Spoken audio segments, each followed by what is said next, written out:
Bom dia a todo mundo. Primeiro, obrigado pela presença de todos, tá? Esse é um evento que a gente programou, a diretoria planejou para vocês, pensando no bem-estar de quem cuida dos outros, que são vocês, né? Nossos colaboradores. Então, para nós, é um motivo de muito orgulho, muita alegria trabalhar com essa equipe maravilhosa que a gente tem. E nada melhor que a gente poder tentar ajudar vocês, igual vocês ajudam a gente, dando bom atendimento, dicas de prevenção. A gente fez o Outubro Rosa mês passado, agora Novembro Azul. Então, obrigado pela presença. A gente trouxe o Dr. Célio hoje, acho que ninguém conhece, começou ontem a trabalhar com a gente. Médico urologista aqui da casa, daqui de São Paulo, excelente profissional. Ele se predispôs a vir na maior boa vontade para passar para vocês. Nosso objetivo não é formar nenhum urologista, formar nenhum oncologista, é só para vocês realmente saberem quando se preocupar, quando que eu tenho que pensar em fazer uma prevenção de câncer de próstata e como que eu vou fazer isso. Então, obrigado também pelas mulheres que compareceram, porque achou que ia vir só homem, então isso é importante também, até para vocês poderem repassar, multiplicar essas informações. E espero que vocês aproveitem, foi tudo preparado pela diretoria com o maior carinho para vocês. Preparamos também um cofre para depois da apresentação. E é isso, sejam bem-vindos, vou passar a palavra para o Dr. Júlio agora. Eu ia tomar o café agora, não pode só depois? Pode, vou tomar.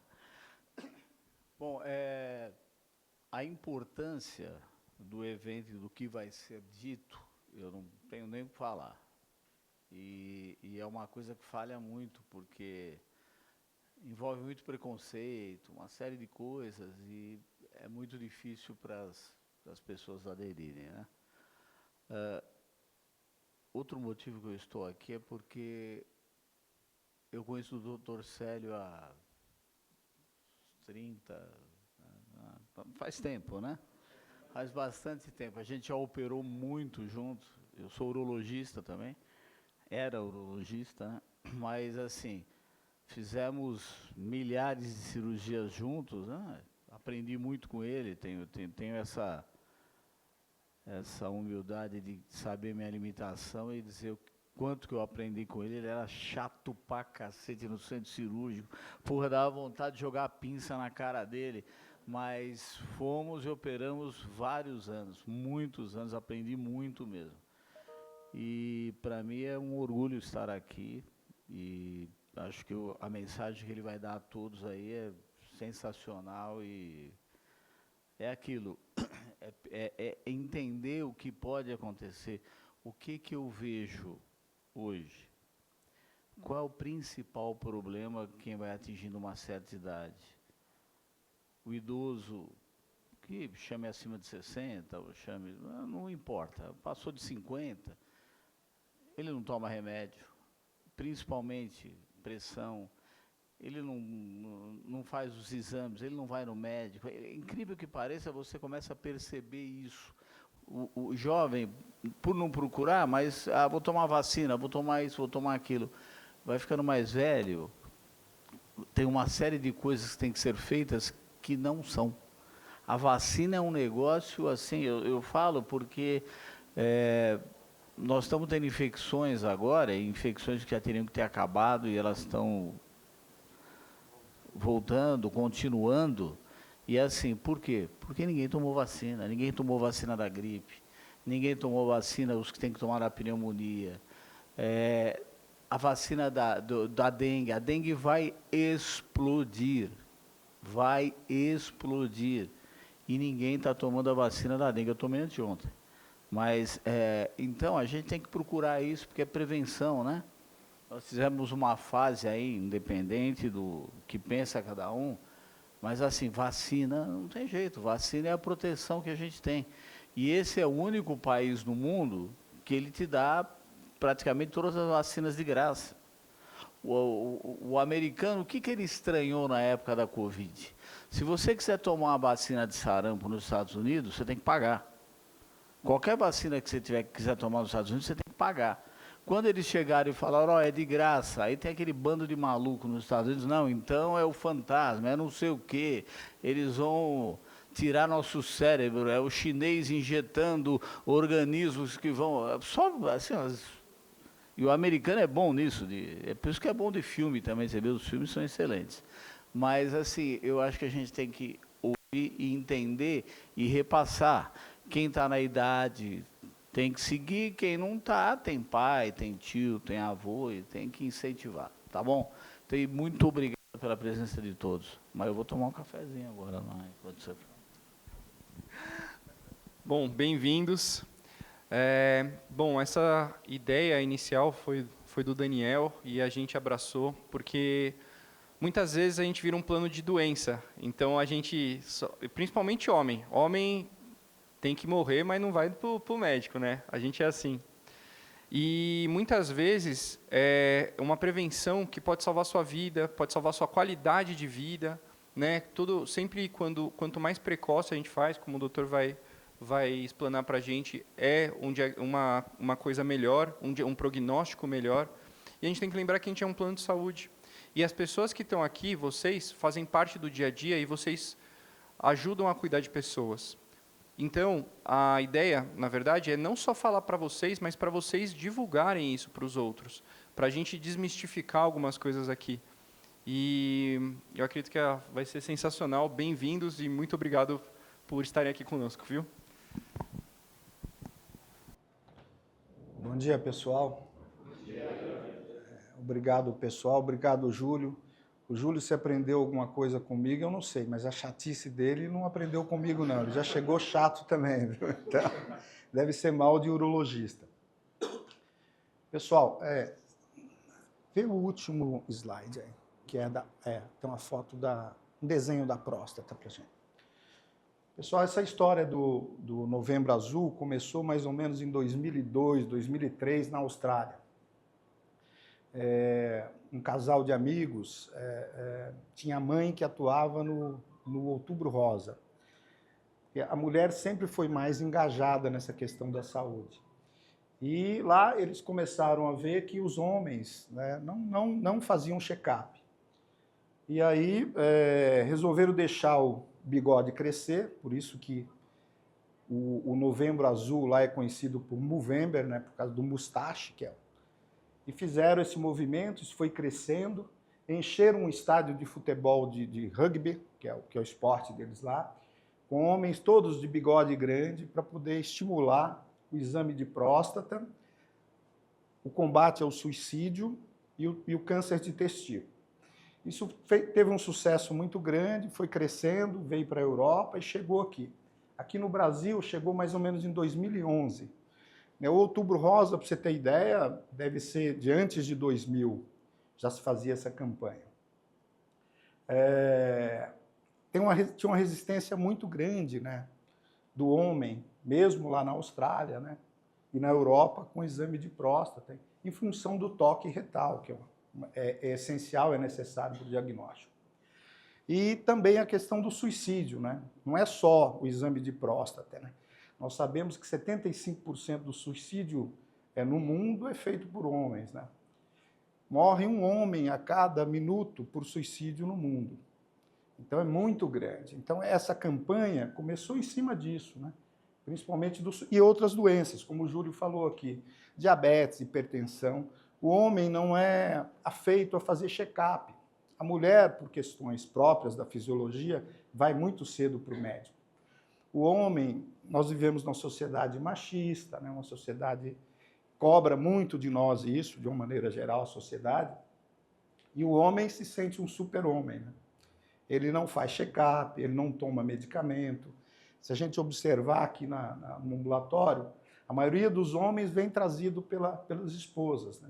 As esposas são mais empenhadas nessa questão da saúde. Então é muito importante. Isso cresceu, veio para o Brasil em 2011, a Sociedade Brasileira de Urologia encampou isso e teve muita resistência, porque isso gera custo para o sistema de saúde como um todo, né? Você fazer rastreamento para câncer de próstata, é consulta, exame de PSA, às vezes é ultrassom, demanda saída do ambiente de trabalho, é atestado, um monte de coisa. O INCA, que é um braço assim, do Ministério da Saúde para definição de política pública de saúde, foi muito contra, até hoje. Então é uma briga muito grande, porque inicialmente acharam que esse era um movimento para gerar volume de consultório para o urologista, de consulta. Os Estados Unidos teve uma briga muito grande também. Agora, nos Estados Unidos, já é taxativo. acima dos 45 anos, para quem é de risco, de 50 anos, para quem não é de risco, fazer o exame de próstata. Aqui, esse ano, foi aprovado pelo Ministério da Saúde uma política pública de saúde masculina. Então, o SUS vai passar a ter um esquema de atendimento de homens especificamente para fazer as prevenções do homem. Suicídio, câncer de próstata, disfunção erétil, diabetes, hipertensão, para diminuir essa estatística, né? Porque nós sabemos que o homem vive em torno de 7 a 10 anos menos que a mulher. Uma das causas é isso, ele ignorar a questão da sua própria saúde. Então, a próstata é... Tem alguma coisinha para... Não. Bom, a próstata, gente, só para quem... É isso aqui. Ó. Essa é a bexiga, aqui a gente tem a próstata. Então, por que a próstata gera problema miccional? Porque ao crescer, ela dificulta o esvaziamento da... Então, a próstata é isso aqui, né? Aqui são as vesículas seminais. E ao crescer, ela dificulta o esvaziamento da bexiga. O toque retal é uma forma de fazer o diagnóstico porque ele está fácil de acessar com o dedo. E a próstata normal é molinha, é como você palpar a musculatura. A próstata com câncer, ele começa na periferia, então é fácil você palpar, a gente consegue palpar em torno de 70% disso. Ele começa aqui, por isso que não dá sintomas. Muito pouco sintoma. O médico, ao tocar, ele sente essas nodulações, é bem dura, como se estivesse tocando uma pedra, e faz a suspeita de doença e faz o diagnóstico. A mulher tem próstata? A mulher tem próstata também. O homem tem útero? O homem tem útero, tem utrículo. Nós temos o resquício do útero que fica aqui, do utrículo prostático, e a mulher na vagina, no chamado ponto G, é a próstata da mulher. É pequeno, não desenvolveu por questões hormonais, mas tem a mesma coisa. A mulher pode ter um adenocarcinoma da região da próstata. Adenocarcinoma de vagina, às vezes, é nessa região da próstata. Próximo, por favor. Volta lá no primeiro. Ok. O próximo, por favor.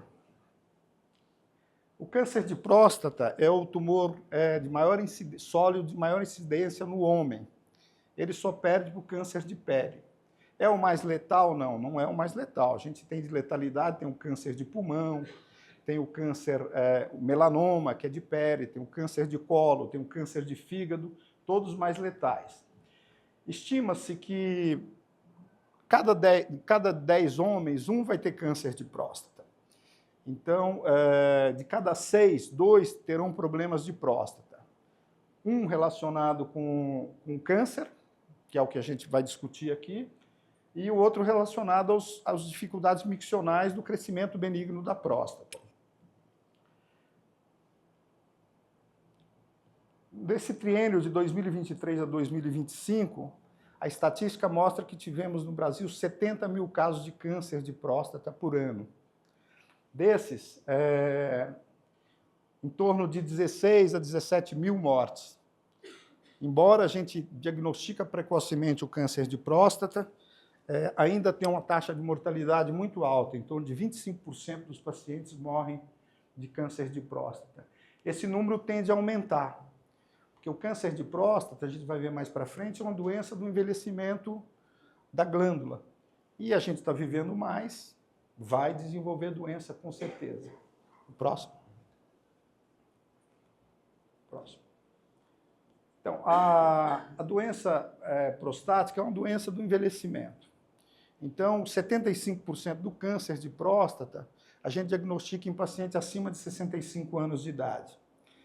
Essa faixa de idade para o homem é triste, porque quando ele começa a envelhecer, começa a ter os problemas mesmo de disfunção erétil, aposenta, quer descansar e boa parte, 75% desse diagnóstico é feito nessa idade. É comum, aposenta, começa a tratar o câncer de próstata. É um câncer que não é muito agressivo, mas ele judia demais da saúde do homem. É uma doença crônica, que o tratamento, às vezes, machuca mais do que a morte, às vezes. Porque judia muito da capacidade laboral, da capacidade física do homem, da capacidade sexual. É complexo demais. Então, como eu disse, 75% é feito acima dos 65 anos. Então, se você tem... Quando é que a gente começa a fazer o screening? A gente vai ver mais para baixo. Se você tem pai, irmãos que teve câncer de próstata, isso aumenta em 2 a 3 vezes a chance de você ter câncer de próstata. Isso faz com que a gente comece o rastreamento um pouquinho antes, em torno dos 45 anos de idade. A etnia, a raça negra, tem uma incidência maior e de maior agressividade. Então, raça negra a gente começa um pouquinho antes, os 45 anos de idade. Paciente que está obeso, acima do peso, né, aumenta muito a chance de desenvolver doença mais agressiva também. Próximo.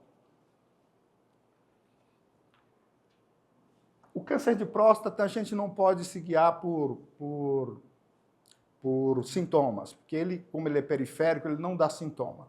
Por isso a necessidade do rastreamento. Você não sente nada, faz um PSA, às vezes pode estar alterado ou não, faz um toque retal, tem um nódulo. Uma grande discussão é se a gente deveria diagnosticar precocemente essa doença. Em paciente jovem, vale a pena. Paciente chega aqui com 78 anos, 80 anos, sem sintomas, você vai fazer um diagnóstico, às vezes isso não é tão importante. Talvez ele vai morrer de uma doença cardiovascular, de outras coisas que não câncer de próstata. E essa é uma discussão que gerou muita polêmica no cenário mundial, porque a gente acaba agregando piora da qualidade de vida para um doente que iria morrer de outras doenças. Mas isso às vezes não consegue controlar. O que a gente faz? A recomendação hoje?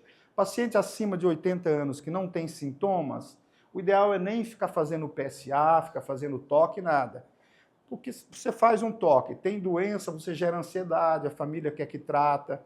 E às vezes a média de vida nossa é 78, 80 anos. Às vezes o paciente vai viver mais 3, 4 anos, não precisaria às vezes nem tratar.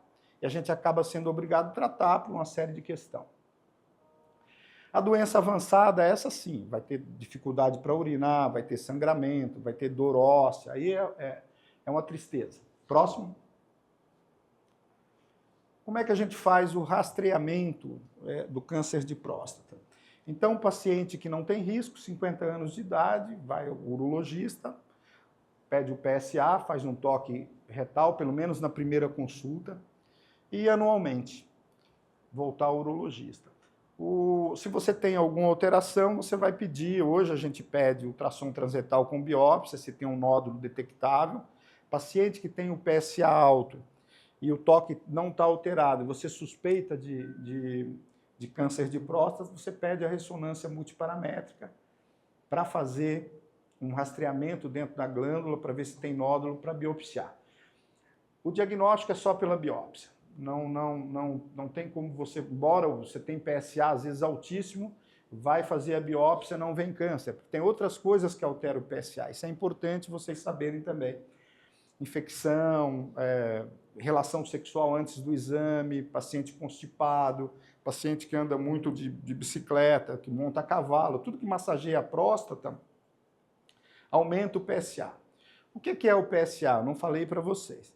O PSA é um componente do sêmen, do esperma, né? 90% do líquido seminal, quando o homem ejacula, é produzido pela próstata e pela vesícula seminal.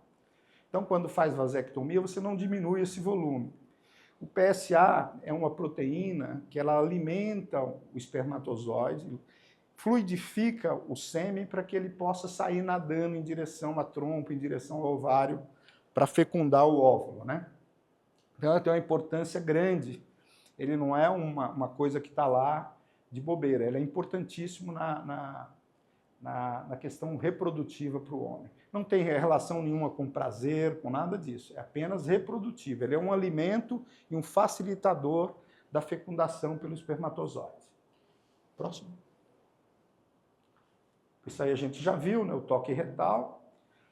Bem, o câncer de próstata, feito o diagnóstico, a gente tem algumas opções, né, gente? Então, Se é um câncer de baixo grau, de baixo risco, de pequeno tamanho, para vocês terem ideia, tem que ser pequeno mesmo, para valer a pena a gente só acompanhar. Às vezes a gente acompanha. Chega aqui um paciente com 78 anos de idade, tem um fragmento com Gleason 6, que é uma doença bem pequena, a gente acompanha. Com toque, com PSA, com toque. Às vezes o doente fica 3, 4, 5 anos você acompanhando sem necessidade de tratamento, porque é uma doença indolente, tem que ser pequeno. E pequeno é pequeno porque, para vocês terem ideia, 1 centímetro cúbico de doença neoplásica em qualquer tecido sólido tem em torno de 1 bilhão de células. Então é muita célula. Essas células circulam, essas células saem da região e circulam pelo corpo. Então, se você deixar crescer, a chance de você ter metástase à distância é muito grande. A doença saiu do órgão, já começa muito a dificultar o tratamento. A cura já vai ficando menos provável, esse doente vai sofrer muito nesse processo de tratamento. Então, o diagnóstico precoce, assim, quando a gente fala em prevenção, né, a gente vai ver o que a gente pode fazer para prevenir, mas o screening do câncer de próstata que a gente faz no ambulatório não é prevenção, né, é um diagnóstico precoce para facilitar o tratamento curativo desses doentes. Câncer de próstata se cura com cirurgia e com radioterapia. A gente operou, escapou radioterapia, ou às vezes alguns pacientes elegíveis a gente pode fazer radioterapia. Não curou, o que é cura? A gente acompanha com valores de PSA bem baixinho, próximo de 0. Se isso começou a subir, a gente sabe que tem células circulando pelo corpo, aí começa bloqueio hormonal, que é a castração química ou castração cirúrgica, quimioterapia, imunoterapia e por aí vai. Todos esses tratamentos medicamentosos são tratamentos paliativos. Ele vai segurar a doença por um tempo, às vezes 3, 4, 5, 8 anos, tomando remédio de alto custo. É caro para o sistema de saúde, tanto privado quanto para o sistema público. Você tem ideia, um bloqueio hormonal hoje, uma injeção custa em torno de R$2.000. Então, é caro. Então, o SUS tem um custo muito alto para fazer esse tratamento. E se vai para químio, para imunoterapia, aí se perde de vista. Então, a prostatectomia, como é que a gente faz aqui? A gente cirurgia aberta, laparoscópica, que hoje a gente faz basicamente laparoscópica. A cirurgia assistida por robô não tem cobertura pelas seguradoras de saúde, então ela é feita só no sistema privado. Tem diferença de cura, de disfunção erétil, de incontinência urinária, que são os 3 parâmetros que a gente avalia? Nenhuma. A cirurgia aberta se faz uma incisão, a cirurgia laparoscópica e robótica por furos no abdômen para acessar esse órgão com imagem projetada em tela. Então não tem assim vantagens a médio e longo prazo você mudar o tipo de cirurgia. Obviamente a cirurgia robótica tem um apelo muito grande, porque está na mídia, é moderno, tudo aquilo que é moderno chama atenção, gera riqueza, né? Porque você tem equipamentos, tem materiais mais caros, é bom para o hospital, é bom para o médico que está cobrando, e é bom às vezes para o paciente que para ele está sentindo que está fazendo aquilo que é mais atual. Mas por que a ANS ainda não aprovou isso? É porque realmente os estudos não mostram que tem vantagem. Então você faz uma cirurgia laparoscópica e tem alta no dia seguinte, a robótica a mesma coisa, com os mesmos resultados, mas com custo 10 vezes maior para o braço robótico. E tem uma briga grande, né, do sistema aí para que a ANS aprove o robô no serviço público. Isso às vezes é complicado. Vira e mexe, a gente está tendo que assinar essas petições que a sociedade manda, tal. Tem uma pressão da indústria muito grande para que isso seja feito.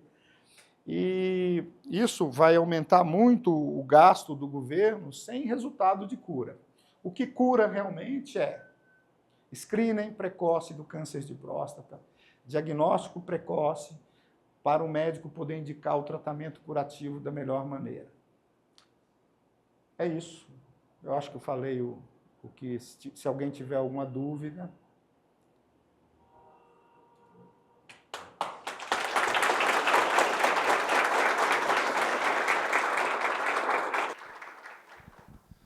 Bom, obrigado, doutor Célio. Eu acho que foi muito clara a palestra. Não, fica aqui, senta.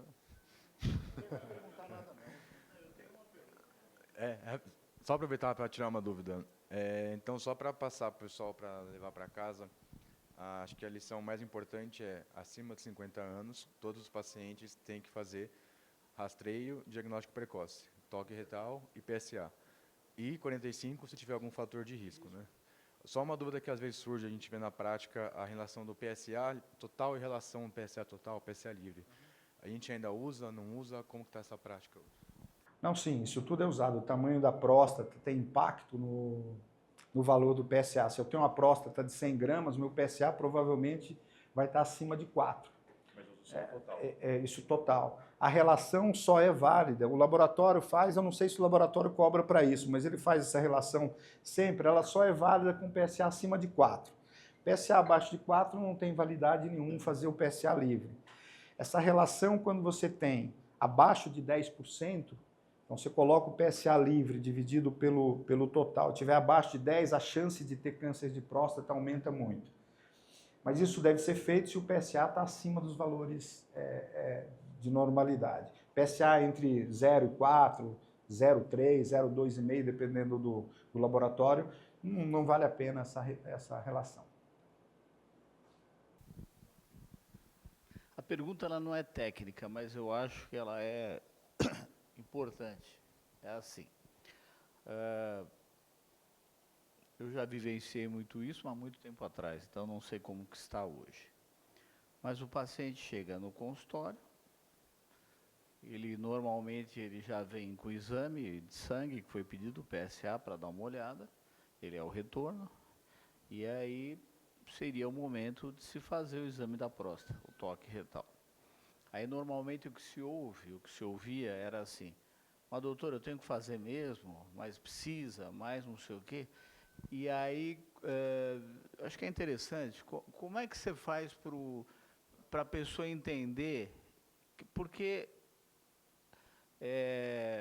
essa relação entre médico e paciente, ela tem que ser muito séria, muito correta, muito transparente, porque para homens, mulher ela já está acostumada a fazer o exame ginecológico desde 14 anos de idade, 13, depende. Se tem puberdade precoce, não sei o quê, então, mas o homem não. O homem chega para fazer o exame aos 40, 45, 50 anos de idade. Então, a não ser que tenha tido algum problema antes, mas é uma situação difícil. Nunca fiz nada na minha vida. E aos 45, 50 anos eu vou chegar num consultório, vou tirar minha roupa, deitar para fazer um exame. Às vezes, depende do médico, ele faz outra posição, outra coisa. Mas é difícil. Como que vence essa barreira, que eu acho que é uma barreira pessoal entre o médico e o paciente? Bom, existe de tudo, né? Quando eu comecei a fazer urologia, tinha um paciente, um senhorzinho de 70 anos, ele ia a cada 6 meses no consultório e toda vez ele queria que eu fizesse o toque. Não, mas eu já fiz há 6 meses. Não, eu quero que o senhor faz. Sei que lá para o 5º ou 6º toque que ele foi, eu achei um nódulozinho, fiz o diagnóstico de câncer. Então, às vezes, a gente tem paciente que chega e quer que faz o toque. Tem outros, doutor, eu não quero fazer o toque. Se o paciente não quer fazer o toque, você não faz o toque. O toque não é só para avaliar a próstata. O toque, você pode detectar câncer de reto, nas partes mais baixas do reto, né? Então, ele é muito importante nisso. Tem muito médico que não quer fazer o toque, por preguiça, porque fazer toque é um saco. A gente atende a cada 10 minutos, tem que deitar o paciente, você pôr luva, tal. Mas, de regra, eu sigo e que a maioria dos colegas segue. A primeira consulta, se o paciente permite e está dentro da faixa de fazer screening, a gente faz o PSA, no retorno ele faz o toque retal. Você tem um parâmetro, como é que é a glândula. Aí você vai acompanhando, o PSA começou a oscilar, opa, faz o toque de novo. Às vezes leva 2, 3 anos ele voltando, fazendo o PSA, e você vai fazer o toque quando você acha, ó, isso mudou, está esquisito, a relação baixou muito, então eu vou fazer o toque novamente. Você não faz todo ano, não se faz todo ano. Porque o paciente realmente, o homem, ele Ele não gosta.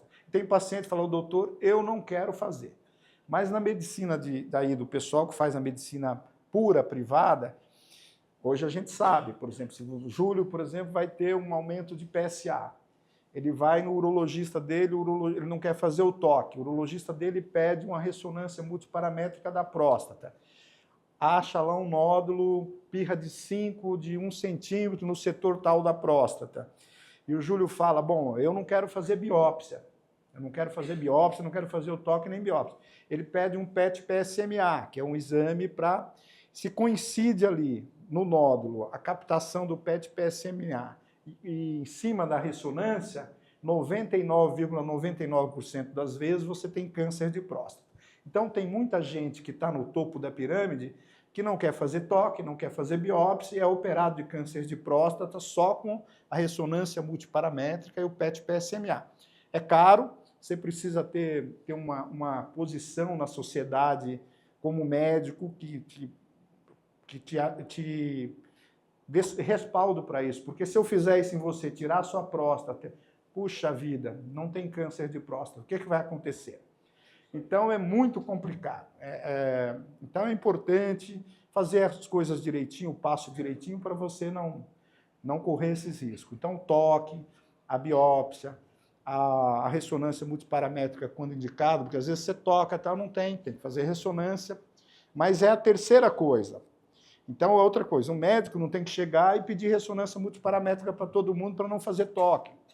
Onera muito o sistema. Quando a gente faz o sistema, não é só o sistema privado, o sistema público também. Então, tem médico que não quer fazer toque, pede o PSA e pede ressonância. Uma ressonância hoje é mais de R$1.000, R$1.500, uma ressonância multiparamétrica. Um PET-PSMA é R$5.000, mas dá para fazer tudo isso sem o toque. Se o paciente não quer e tem condições para bancar isso, dá para fazer. Mas não é o indicado. Eu só queria falar uma coisinha para vocês que eu esqueci de falar sobre prevenção. Como a gente faz prevenção. Prevenção para câncer de próstata é igual a prevenção para todos os outros tipos de câncer. É hábito de vida, é hábito social, é o que você come. A gente sabe que comer carne vermelha demais, carne gordurosa demais, obesidade, não praticar atividade física, tudo o que a gente deveria fazer na vida. A gente aprende a comer muito, a comer mal, a não fazer atividade física.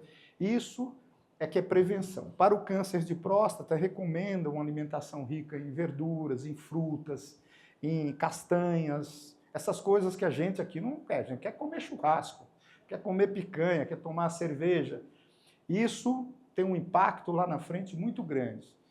Para câncer de todos os tipos, né? O fumo, o álcool, tudo isso impacta a incidência de câncer. Por isso que as sociedades mundiais estão cada vez aumentando a estatística de óbitos de câncer, né? Porque a gente está se tornando uma população de obesos, que alimenta mal, que não faz atividade física, que bebe muito, que fuma.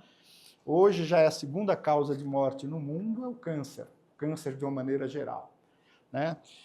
Perde para as doenças cardiovasculares, que também está relacionada com a atividade, com a obesidade, com a falta de uma alimentação desregrada. Então, se a gente não consegue, isso é uma coisa que na idade da gente a gente reflete, a gente não consegue imprimir na vida da gente aquilo que a gente sabe que vai dar resultado lá no futuro. A gente é muito imediatista. Então, a gente às vezes está barrigudo, não consegue fazer atividade, continua comendo demais, continua abusando dos alimentos industrializados. Então, é isso, de uma maneira geral, prevenção para a próstata, é aquilo que a gente deveria fazer para uma qualidade de vida boa e viver bem, né? Porque nós vamos ter uma população de velhinhos aí, rapidamente, daqui a pouco, maior do que a população de jovens. 2050 deve estar virando isso. Você imagina o custo que será isso para a sociedade se a gente tem uma população de velhos obesos, diabético, hipertenso, com dedo amputado, né, com câncer. Então, é muito complicado. Isso é uma coisa que é um mantra que a gente deveria fazer, sabe, no dia a dia, para poder melhorar. E a gente viver 100 anos e viver bem, morrer inteiro como o seu Mesquita, né? Que dançava até os 93 anos, magrinho e tal, e de uma hora para outra morreu.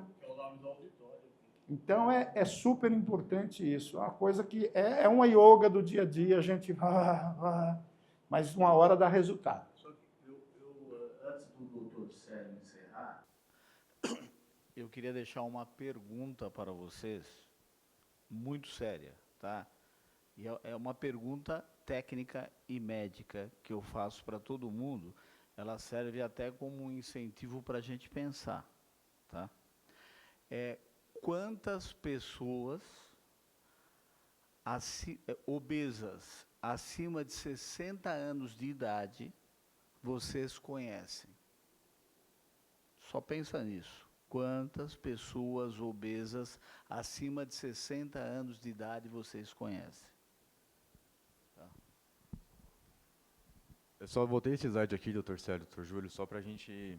Essa última frase aqui que você colocou, doutor, eu acho muito importante para eles levarem para casa também, né? Porque as chances de cura são muito altas quando detectado precoce, ou seja, de 90% a 100% em 5 anos.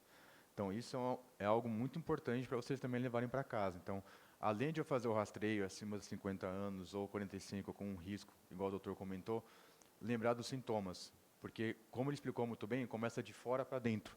Então, é uma doença que demora para dar sintoma. Então, eu não vou esperar, eu estou urinando menos, estou com dificuldade de urinar, entre outros sintomas, igual o doutor Célio comentou, para me preocupar. Então, lembrem sempre disso, eu não tenho nenhum sintoma, mas se eu estou nessa faixa de 50 anos ou 45 com risco, eu tenho que me preocupar e eu tenho que ir atrás para tentar realmente fazer o rastreio para ver se tem alguma coisa errada ou não.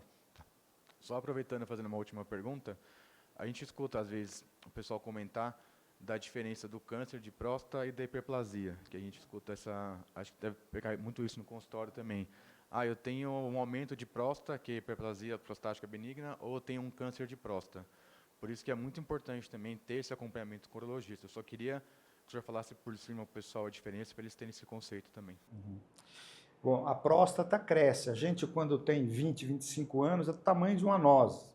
É pequeno, tem 15 gramas. À medida que vai envelhecendo, ela vai aumentando de tamanho. É um dos órgãos que cresce com o envelhecimento. Esse crescimento benigno não tem relação nenhuma com câncer de próstata. Aliás, câncer de próstata é mais frequente nas próstatas pequenas. A gente não sabe por quê. Agora, a gente opera muita próstata para melhorar a função miccional. Porque como ela obstrui, você vai lá com aparelhos, abre a próstata e tal. Mas não tem relação nenhuma. Aumento de próstata não significa câncer de próstata. Câncer de próstata é outra coisa. Às vezes a próstata tem 20 gramas, 30 gramas e tem um nódulo lá, não dá sintoma nenhum. O paciente tem uma próstata de 150 gramas, está com sonda, não consegue urinar e não tem câncer. São coisas, é uma doença do envelhecimento do órgão, mas não é uma doença do crescimento do órgão, se dá para vocês imaginarem isso.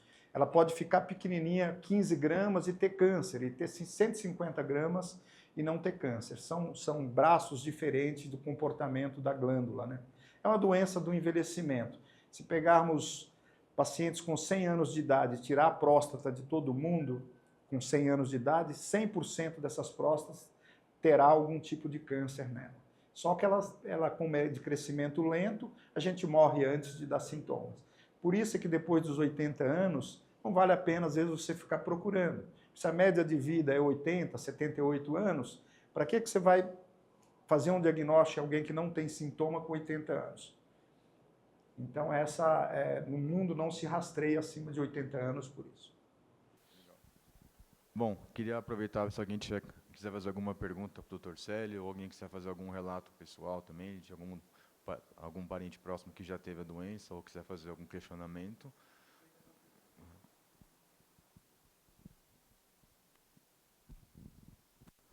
Bom dia, doutor. Eu posso, em algum momento, em alguma idade, escolher retirar a próstata? Fiz 70 anos e eu quero tirar ela, ou a medicina não deixa? Deixa, só que você vai ficar provavelmente com disfunção erétil, né? E talvez com algum grau de incontinência urinária, que são os dois maiores problemas do tratamento do câncer de próstata. A gente opera, fala, se você tem 70 anos de idade, a gente vai fazer uma prostatectomia radical em você, a chance de você não ter mais ereção para ter a sua atividade sexual é em torno de 70% a 80% se você não tiver nenhuma outra doença. Seja robótica, seja laparoscópica, seja cirurgia aberta. Então não se faz. O que confunde muito o paciente, ele vem porque tem dificuldade para urinar, ele acha que ao fazer uma ressecção endoscópica da próstata, abrir a próstata parcialmente, ele vai evitar de ter câncer de próstata. Isso é comum. Ah, doutor, eu quero tirar minha próstata porque eu não quero ter câncer. Não. A prostatectomia radical, que tira toda a glândula, com a vesícula, com o seminal, com os gânglios, ela é indicada para quem tem o diagnóstico de câncer de próstata. Isso existe, por exemplo, para as mulheres, existe essa coisa de fazer mastectomia bilateral, tirar os ovários, porque o risco de ter um câncer, quem tem mutação genética, é muito alto. Então a mulher vai lá, bom, vou tirar isso para não ter o câncer. Mais de 90% delas iriam ter câncer. No homem, essas variações genéticas são responsáveis por apenas 2% do câncer agressivo. Então não vale a pena, você vai estar hipertratando, fazendo exames para negativar em 98% dos homens. Então isso não recomendo, deixa a tua próstata aí quietinha, faz. Agora, se você tem irmão, tem pai, tem gente na família que teve câncer agressivo, só vigiar. Fazer a prevenção, ter uma boa alimentação, fazer tua atividade física, não engordar, cuidar e frequentar o urologista, que se tiver diagnóstico, vai diagnosticar precocemente, você vai tirar a tua próstata no tempo e vai curar. Não vale a pena tirar a próstata para prevenção de câncer não, viu? Obrigado. Mais alguém?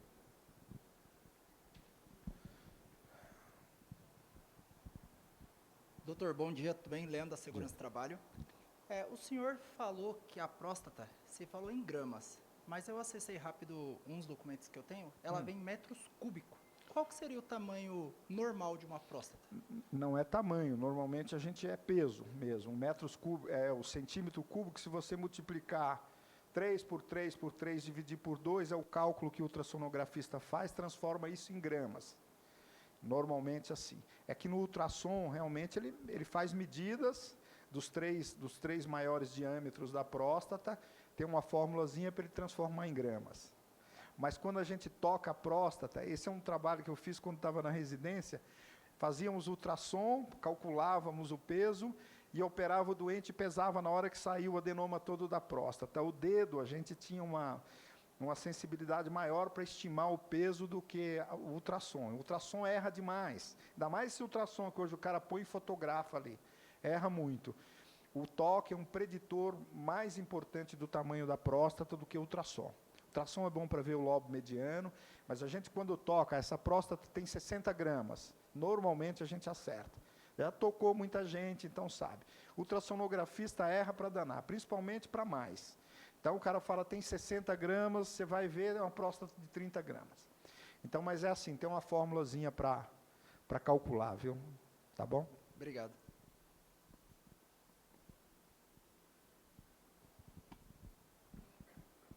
Acabou? O pessoal, a gente tem que tomar o café, senão vai esfriar o café. Aproveitar o transmontano não faz muito café, então só se é aqui para cima. Bom dia, doutor. Eu estou com uma dúvida a respeito do mapeamento de risco que você citou. E a minha dúvida é se tem algum exame que você pode estar fazendo esse mapeamento de risco, se a pessoa tem risco de ter essa doença, ou se é questão hereditária mesmo da família. E também, se caso a pessoa não tem nenhum familiar que tenha tido algum diagnóstico ou teve algum câncer, se ela tem chance de ter algum câncer antes mesmo dos 45 anos ou dos 50. Olha, o câncer de próstata é isso que a gente falou. Se você tem histórico familiar, você tem um risco aumentado de 2, 3 vezes, de pai e irmão. Isso não quer dizer que você vai ter câncer de próstata também. De cada 10 homens, se a gente pegar aqui 10 e seguir ao longo da vida, um vai ter câncer de próstata. Então, se você tiver na família que teve câncer de próstata, isso vai aumentar para 2, 3, vamos dizer. Se pega 10 homens que o pai teve câncer de próstata, em vez de ter um, você vai ter 2 ou 3. Quer dizer, mesmo assim, estatisticamente, não é muito grande. Isso não é para assustar. Não tem rastreamento genético para saber se você vai ter câncer de próstata. A gente está falando aqui de câncer de próstata. O câncer de próstata a gente ainda não tem marcador genético, um preditor para câncer, como tem, às vezes, de mama, tal, que tem os marcadores certinho, de ovário, alguns tipos de câncer. Isso vai evoluir demais, né? Os biomarcadores é uma realidade, né? Isso que você está falando é coisa para o futuro. É muito caro ainda, tem alguns biomarcadores que já estão no mercado, como para rastrear e precocemente para saber a probabilidade de você ter algum tipo de câncer. Mas para a próstata, não. É fazer o screening direitinho a partir dos 45 anos, se tem familiar, se é negro, se é obeso, que são fatores de risco comprovado.